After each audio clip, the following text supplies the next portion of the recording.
আচ্ছা, তারপরে যখন সিল্লামিল্লা হয় সেখন আমরা 4 জন দৌড় মারছি, 8 জনের দৌড় মারছি। জিনিসপাতিগুলো তো আপনারা রেস্ট করে দিয়েছেন, পৌঁছায় দিয়েছেন। আমরা কোনো রাস্তায় উঠতে পারি না, ওই 4 জনের হাতে রয়েছে। ওই 4 জন মানে যে জিনিসপাতি কিনে যারা ভিতরে ঢুকছিল তাদের হাতে। কারা কারা 4 জন?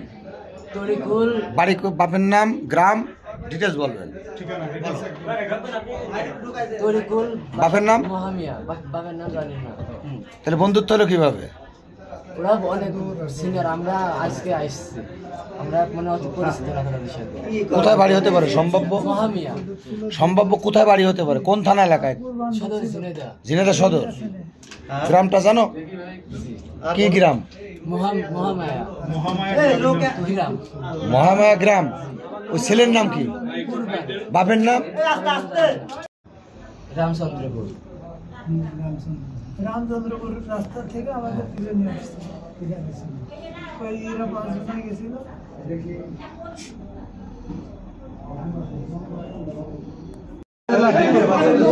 কি না? কোন গ্রাম? আবুল হোসেন। আবুল হোসেন। বাপের নাম গ্রাম? হরিণাকুণ্ড।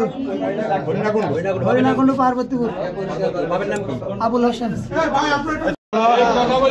বেশপাড়া গ্রামে একটা দুর্ঘটনায় আপনারা 3 জনকে আটক করেছেন। স্থানীয় প্রশাসন, সর্বোচ্চ কর্মকর্তা সহ এখানে স্থানীয় আপনারা গ্রামের গণ্যমান্য ব্যক্তি, কালীগঞ্জের রাজনৈতিক ব্যক্তিত্ব সবাই আমরা এখানে উপস্থিত। আল্লাহ না করুক কোনো একটা দুর্ঘটনা যদি ঘটে যায়, তাহলে যেমন বেশপাড়া, খয়রতলা, বাকুলে আপনাদের বিয়ার করতে হবে।